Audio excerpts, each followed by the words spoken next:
तो भाई बुक में पढ़ने से पहले आओ इस पर्टिकुलर कंसेप्ट को जानते हैं। कंसेप्ट का नाम है म्यूचुअलिटी, और इनकम टैक्स में ये कंसेप्ट बहुत ज़्यादा रेलेवेंट है बिकॉज जनरली ये कहा जाता है कि म्यूचुअल कंसर्न्स के केसेस में या म्यूचुअलिटी के केस में अगर कोई इनकम होती है तो वो टैक्सेबल इनकम नहीं होती, उस पर टैक्स नहीं लगता। तो सर क्या मतलब है इस कॉन्सेप्ट का, म्यूचुअलिटी या म्यूचुअल कंसर्न्स, इस कॉन्सेप्ट का क्या मतलब है? भाई म्यूचुअल का क्या मतलब है? म्यूचुअल का मतलब है अगर दो लोग आपस में एक दूसरे के बेनिफिट के लिए कुछ काम करें, एक दूसरे के बेनिफिट के लिए, दूसरा पहले के बेनिफिट के लिए, उसे बोलते हैं म्यूचुअल। म्यूचुअल मतलब जब दो लोग आपस में एक दूसरे के लिए काम करें, this is known as mutual. और इसी म्यूचुअल रिलेशनशिप से डिराइव होता है वर्ड म्यूचुअलिटी। मैं आपको देता हूं बड़ा सिंपल सा एग्जांपल। भाई एक बहुत बड़ा क्लब है, उस क्लब के होते हैं बहुत सारे मेंबर्स। तो अब क्लब का जो एम होता है वो प्रॉफिट कमाना नहीं होता। क्लब मतलब वो जो आप पब्स में, बार्स में या नाइट क्लब्स में जाते हो वो वाले क्लब नहीं, जहां पर क्लब्स में कुछ लोग जिनके कॉमन इंटरेस्ट होते हैं वो सब मिलके कुछ काम करते हैं, उसको बोलते हैं क्लब। जैसे आपने सुना होगा फोटोग्राफी क्लब ऑफ इंडिया या लायंस क्लब ऑफ इंडिया, या जो लोग रिटायर हो जाते हैं 60 के बाद वो अपना मिलके एक क्लब खोलते हैं, रिटायर्ड पीपल का क्लब, उसे कहते हैं क्लब। और उस क्लब में पता है क्या होता है, सारे के सारे मेंबर्स कुछ कुछ पैसा हर महीने कंट्रीब्यूट करते हैं और कुछ भी करते हैं, पार्टी करते हैं, फन करते हैं, खाते पीते हैं, गोल्फ खेलने जाते हैं या इस तरह की कोई भी एक्टिविटी करते हैं। हमारे घरों में भाई ऐसे छोटे छोटे क्लब्स देखने को मिलते हैं, जैसे किटी पार्टीज। तो हाँ, कुछ घर की लेडीज सब मिलके किटी पार्टीज करती हैं और किटी पार्टीज में वो एंजॉय करती हैं, खाना पीना बनाती हैं। हर बार किसी एक के घर में एक फंक्शन छोटा सा रखा जाता है और सारी लेडीज कुछ कुछ कंट्रीब्यूट करती हैं, 100 रुपए, 200 रुपए, 300 रुपए कंट्रीब्यूट करके एक फंड जनरेट होता है। उस फंड से भाई वो अपने आप को ही उस फंड को अपने आप के ऊपर ही खर्च कर देती हैं। This are known as kitty parties. Formally या अगर एक बड़े लेवल पे लो तो ये बन जाते हैं क्लब्स। तो ये है कंसेप्ट ऑफ म्यूचुअलिटी, जहां कुछ लोग आपस में मिलके कुछ फंड्स कंट्रीब्यूट करें एक दूसरे के लिए और कॉमन पर्पस है उन सबका। जैसे फोटोग्राफी क्लब ऑफ इंडिया का कॉमन पर्पस है कि सबने जो फोटोग्राफ्स खींची हैं उसकी एक प्रदर्शनी लगाई जाए, उसकी एक गैलरी लगाई जाए, कोई हमें जगह दे और उस जगह में हम उस अपने आर्ट वर्क को प्रेजेंट कर सकें। तो सब कुछ कुछ कंट्रीब्यूट करते हैं और सब एक दिन पे डिसाइड करते हैं कि हाँ फलाने फलाने संडे को हम सब मिलके अपनी फोटोग्राफ्स को वहां डिस्प्ले करेंगे, अपने आर्ट को वहां डिस्प्ले करेंगे और लोगों को इन्वाइट करेंगे। तो भाई इस प्रोसेस के दौरान जो ये म्यूचुअलिटी का प्रोसेस है, जहां पर profit earning is not a primary objective, profit earn करना ऑब्जेक्टिव नहीं है, मेंबर्स का कॉमन इंटरेस्ट को फुलफिल करना ऑब्जेक्टिव है इन क्लब्स का या इन कंसर्न्स का। भाई इन सिचुएशन में सपोज अगर कहीं बाय चांस इनकम जनरेट हो जाए तो, फॉर एग्जांपल आपने जो क्लब बनाया उस क्लब के अंदर कुछ कंट्रीब्यूशन ज्यादा हो गया, एक्सपेंसेस कम हुए तो कुछ इनकम आ गई। आपने जो फोटोग्राफी वर्कशॉप करने का फैसला किया था, गैलरी बनाने का फैसला किया था, गैलरी में डिस्प्ले करने का फैसला किया था, उसमें कंट्रीब्यूशन ज्यादा आ गया, खर्चा कम आया तो इनकम हो गई। बाय चांस अगर म्यूचुअल कंसर्न्स में इनकम हो जाए तो क्या वो टैक्सेबल होगी? आंसर इज नो, वो टैक्सेबल नहीं होगी। This is the principle of mutuality. तो टैक्सेबिलिटी की भाई बात हम बहुत डिटेल में करेंगे फ्यूचर अपने लेक्चर्स में, अभी हम म्यूचुअलिटी पे ज्यादा फोकस कर रहे हैं। तो भाई मैंने तुम्हें दो इनफॉर्मल म्यूचुअल कंसर्न्स के एग्जांपल्स दिए, जहां पर इनफॉर्मल बेसिस पे किटी पार्टीज, जहां पर कुछ लेडीज मिलके अपने फंड्स कंट्रीब्यूट करके कुछ इवेंट करती हैं, और दूसरा फोटोग्राफी का कोई क्लब बन जाए जहां पर फोटोग्राफी जो फोटोग्राफर्स हैं वो आएँ और अपने आर्ट वर्क को प्रेजेंट कर पाएं। सिमिलरली लॉयंस क्लब या कोई रिटायर्ड लोगों का क्लब, इस तरह के कुछ क्लब्स बन जाएं। मैं अगर और अपने एग्जाम्पल को फॉर्मल करूं और एक फॉर्मल ऑर्गेनाइजेशन का, एक फॉर्मल स्ट्रक्चर का आपसे बात करूं, तो भाई एक बहुत बड़ा फॉर्मल म्यूचुअल कंसर्न होता है इंश्योरेंस कंपनीज। इंश्योरेंस कंपनीज का पर्पस क्या होता है? इंश्योरेंस कंपनीज का पर्पस होता है कि सब लोगों को इंश्योरेंस प्रोवाइड करना जिनके भी ऐसी पॉसिबिलिटी है कि लॉस हो जाएगा, डैमेज हो जाएगा, उस पॉसिबिलिटी के मद्देनजर रखते हुए उन सबको एक प्रोटेक्शन प्रोवाइड करना, एक कवर प्रोवाइड करना, इसको बोलते हैं इंश्योरेंस। अब भाई इंश्योरेंस वर्क कैसे करता है? ये इंश्योरेंस वर्क करता है प्रीमियम के बेसिस पे। तो भाई 100 लोगों से हमने 100 रुपए का प्रीमियम लिया। किस चीज के लिए प्रीमियम लिया? हमने प्रीमियम लिया to protect against damage of stock. तो भाई स्टॉक है लोगों के पास, इन सब 100 लोगों के पास कुछ स्टॉक है, किसी भी तरह का स्टॉक हो सकता है, raw material, work in progress, finish good, वो मुझे फर्क नहीं पड़ता। कुछ इन 100 लोगों के पास कुछ स्टॉक है। हमने इन 100 लोगों से बोला सुनो भाई, तुम सब 100 लोग हमें 100 रुपए दो और हम तुम्हारा स्टॉक इंश्योर कर देंगे to the extent of 1000 rupees. 10 times का इंश्योरेंस कवर मिलेगा तुम्हें।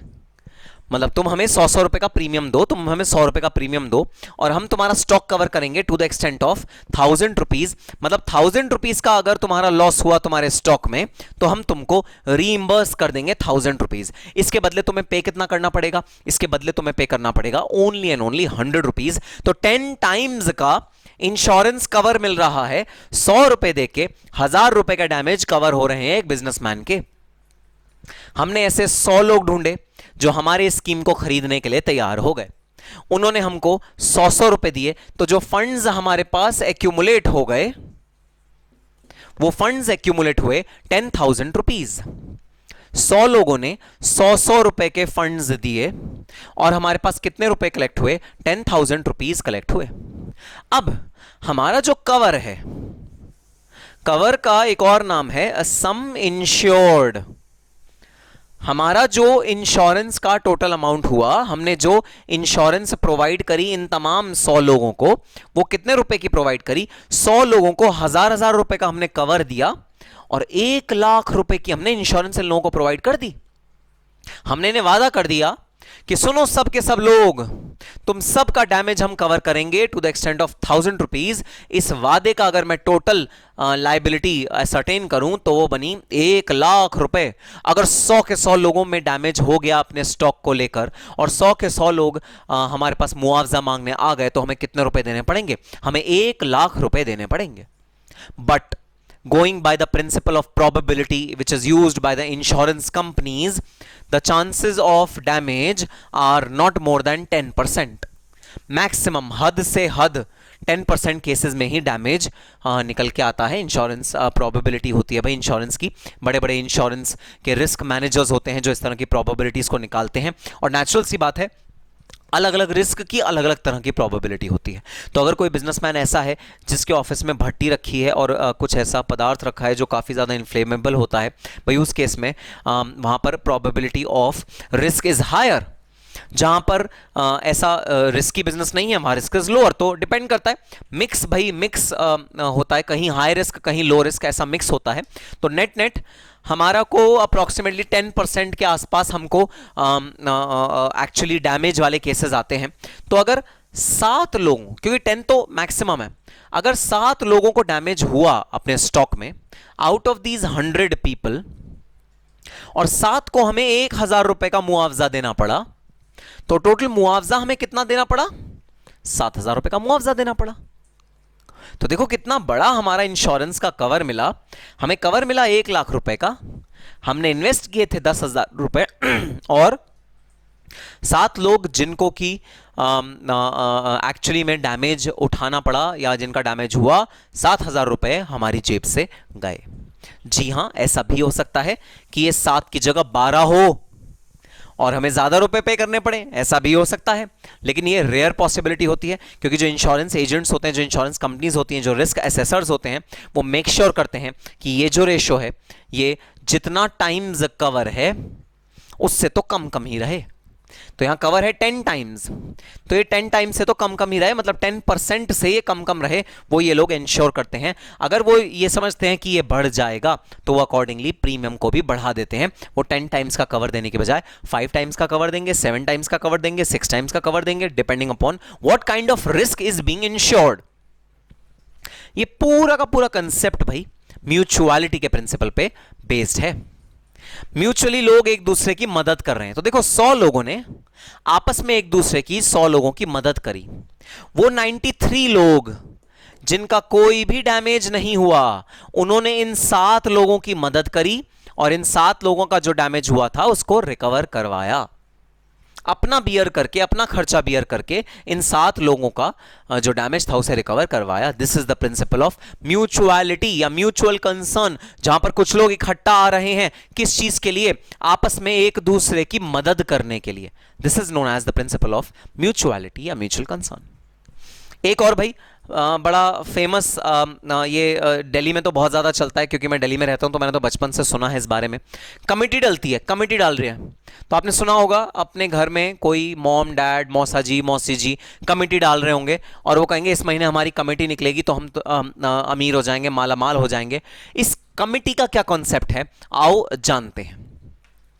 तो भाई कमिटी में 10 लोगों ने 10 महीने तक 10-10 रुपए एक्यूमुलेट करे, तो 10 लोगों को 10 महीने तक 10-10 रुपए कंट्रीब्यूट करने हैं एक जगह पे। कोई एक हम गुल्लक बना लेंगे और 10 लोग 10 महीने तक 10-10 रुपए उस गुल्लक में डालते रहेंगे। तो भाई एक आदमी ने कितने रुपए दिए पूरे 10 महीने में? एक आदमी ने दिए 100 रुपए पूरे 10 महीने में। तो पहले महीने 10 रुपए, दूसरे महीने 10 रुपए, तीसरे महीने 10 रुपए। तो ये मैंने यहां मंथ्स लिखे हुए हैं भाई, मैं एक आदमी का यहां कंट्रीब्यूशन भी लिख रहा हूं। पहले महीने 10 रुपए, दूसरे 10 रुपए, सबने 10-10 रुपए दिए एक महीने में, ठीक है, सबने 10-10 रुपए दिए एक महीने में। हर महीने 10-10 रुपए सबको कंट्रीब्यूट करने हैं, मतलब सब 10 के 10 लोगों को हर महीने 10-10 रुपए कंट्रीब्यूट करने हैं। मतलब हर महीने गुल्लक में कितने रुपए जा रहे हैं? 100 रुपए हर महीने गुल्लक में जा रहे हैं। तो जब पहला महीना था उसमें टोटल कितने रुपए गए गुल्लक में? 100 रुपए गए। दूसरे महीने में टोटल कितने गए? 100 रुपए गए। तीसरे महीने में कितने गए? 100 रुपए गए। चौथे में 100 रुपए। ऐसे हर महीने 100-100 रुपए इस गुल्लक में जा रहे हैं। 10-10 लोग 10 रुपए ईच कलेक्ट कर रहे हैं और इस गुल्लक में डाल रहे हैं। तो बताना 10 महीने बाद इस गुल्लक में कितने रुपए हो जाएंगे? 1000 रुपए। 10 महीने बाद कितने रुपए हो जाएंगे? 1000 रुपए। ठीक है सर, बात समझ में आ गई। अब देखना होता क्या है भाई, जो 10 लोग हैं जो 10-10 रुपए कंट्रीब्यूट कर रहे हैं हर महीने, उन 10 के 10 लोगों में से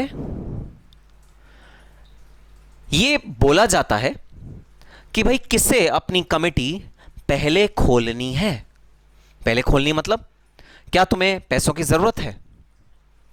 अगर कोई उन 10 आदमियों में से एक आदमी बोलेगा हाँ, जैसे मान लो 10 लोग थे, 10 में जो थर्ड पर्सन था उसने बोला हाँ सर मुझे पैसे की जरूरत है, बहुत अर्जेंट है, तो मेरी कमेटी पहले खुलवा दो।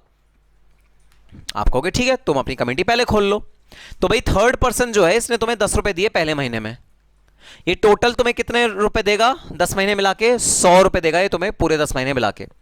ये जो थर्ड पर्सन है इसको पहले महीने तुम लमसम कैश दे दोगे, कितने रुपए का? 55 रुपीज का।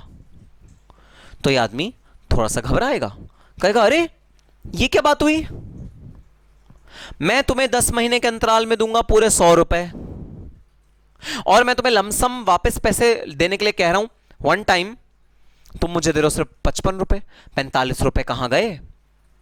तो कमेटी का कंसेप्ट ही यह है कि जो सबसे पहले अपनी कमेटी तोड़वाएगा या खुलवाएगा उसको सबसे कम पैसे भरने पड़ेंगे, उसको सबसे कम पैसे मिलेंगे। क्यों? क्योंकि बैलेंस का कट जाएगा ब्याज।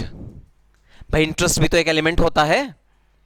वाह तुम बड़े स्मार्ट हो, 10-10 रुपए 10 महीने में दोगे, पहले महीने में हमसे उसकी पूरी वर्थ वापस मांग रहे हो और कह रहे हो हम तुम्हें 100 रुपए दे दें। नहीं भाई नहीं, ब्याज भी तो लग रहा है, तुम्हें ब्याज भी तो पे करना पड़ेगा। हाँ सर ब्याज भी पे करना पड़ेगा, बट सर इतना सारा ब्याज? हाँ भाई 45 रुपए का ब्याज है। अगर तुम पहले महीने में अपनी कमेटी खुलवाते हो 45 रुपए का ब्याज देना पड़ेगा। लेकिन थर्ड पर्सन बोलेगा नहीं नहीं सर मुझे तो जरूरत है तो मेरी पहले कमेटी खोल दो। ठीक है भाई खोल दी, 55 रुपए ले, अब अगले 10 महीने तक हमें 10-10 रुपए पे करता रही हो, तो 100 रुपए के बदले कमेटी के पास कितने पैसे देने पड़े? कमेटी को 55 रुपए देने पड़े। कमेटी के पास कितना सरप्लस आ गया? 45 रुपए का सरप्लस आ गया कमेटी के पास। अब आया दूसरा महीना, दूसरे महीने में फिर 10 के 10 लोगों ने 10 रुपए कंट्रीब्यूट करे, 100 रुपए वापस आया। अब की बार ये जो 100 रुपए कंट्रीब्यूट हुए, इससे फिर पूछा गया कि बताओ भाई बताओ कौन इस बार अपनी कमेटी खुलवाना चाहेगा? सेवेंथ पर्सन ने कहा मैं अपनी कमेटी खुलवाना चाहूंगा। सेवेंथ पर्सन को बोला गया अरे तूने तो सिर्फ 20 रुपए दिए हैं, तो तू 20 रुपए देने के बाद वादा करता है कि 80 रुपए तू और देगा हमें अगले 8 महीने के अंतराल में। सेवेंथ पर्सन कहता है हाँ मैं दूंगा। ठीक है भाई, अगर तू देगा तो आज की डेट पे तू 65 रुपए ले जा। तो सेवेंथ पर्सन कहेगा अरे अरे अरे मेरे 35 रुपए कहां गए? कमेटी क्या कहेगी, अरे भाई ब्याज तो 10 रुपए 10 महीने में देगा धीरे धीरे धीरे करके, अभी तुझे आज पूरा का पूरा पैसा वापस चाहिए तो क्या तू ब्याज नहीं देगा? 100 रुपए पूरे थोड़ी मिल जाएंगे, 65 रुपए मिलेंगे। तो यस, 7% कहता है भाई मुझे तो पैसे की जरूरत है तो मुझे तो पहले दे दो। जिसको पहले मिला उसका पूरा का पूरा ब्याज उसको करंटली कट गया, उसका 35 रुपीज का ब्याज कट गया। इसी तरह थर्ड, फोर्थ, फिफ्थ मंथ में जिस जिस बंदे की नीड होगी वो बंदा कमेटी तोड़वाता जाएगा। अब ये तो सर नुकसान नुकसान नुकसान की बात हुई। अब 6th ईयर ऑनवर्ड्स हो जाएगा मुनाफा, क्योंकि जिसने सब्र किया 5th ईयर तक अपनी कमेटी नहीं खुलवाई उसको अब मिलेगा मुनाफा। तो जो बंदा 6th ईयर में कहेगा हाँ मेरी कमेटी खोल दो, उसको मिलेगा 105 रुपए, ज्यादा रुपए मिलेंगे as compare to what he had invested in accumulation in all the 10 months। उसने इन्वेस्ट किया 100 रुपए, उसे मिलेंगे 105 रुपए। जो 7th मंथ में खुलवाएगा उसे मिलेंगे 115 रुपए, 8th मंथ में खुलवाएगा उसे मिलेंगे 125 रुपए, 9th मंथ, और जो 10th मंथ वाला होगा उसे मिलेगा सबसे बड़ा बेनिफिट, 100 रुपए इन्वेस्ट करने के बाद उसको मिलेंगे 145 रुपए। So again this is a concept of mutuality जिसका पर्पस है मदद करना उन लोगों की जिनको इमीडिएट कैश की जरूरत है। तो जो यहां खुलवाएगा अपनी कमेटी, इसका मतलब उसे इमीडिएट कैश की जरूरत है, उसकी हो गई मदद।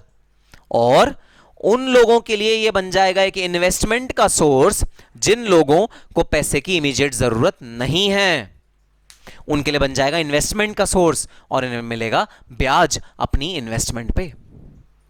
अब अगर आप ये सब रिडेम्पशन का टोटल करोगे ना तो 1000 ही बनेगा। तो देखना 1000 रुपए ही इन्वेस्ट हुए, 1000 रुपए ही वापस गए।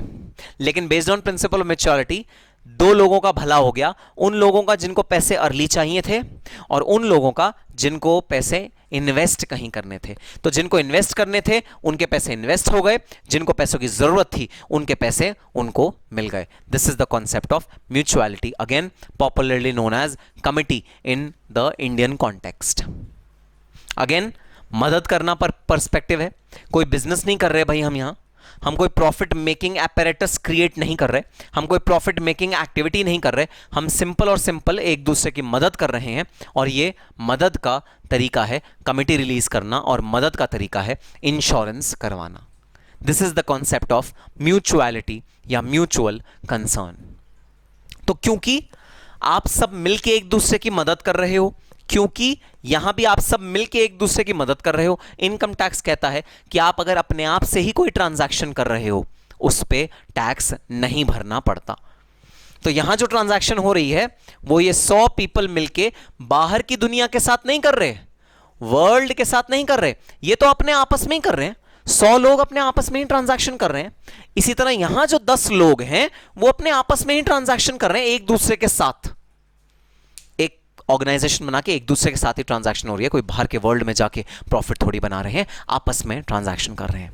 This is the concept of mutuality या mutual concern which is exempt as per the income tax act. Income tax act कहता है अगर आप खुद से ही पैसा कमा रहे हो, अगर आप खुद से ही इस पैसे को इन्वेस्ट करके आप खुद में ही अपना इंटरेस्ट दे रहे हो, कोई बैंक इन्वॉल्व नहीं है, कोई फाइनेंशियल इंस्टीट्यूशन इन्वॉल्व नहीं है, कोई बिजनेस इन्वॉल्व नहीं है, तो this is the concept of mutuality and it is exempt under the income tax act.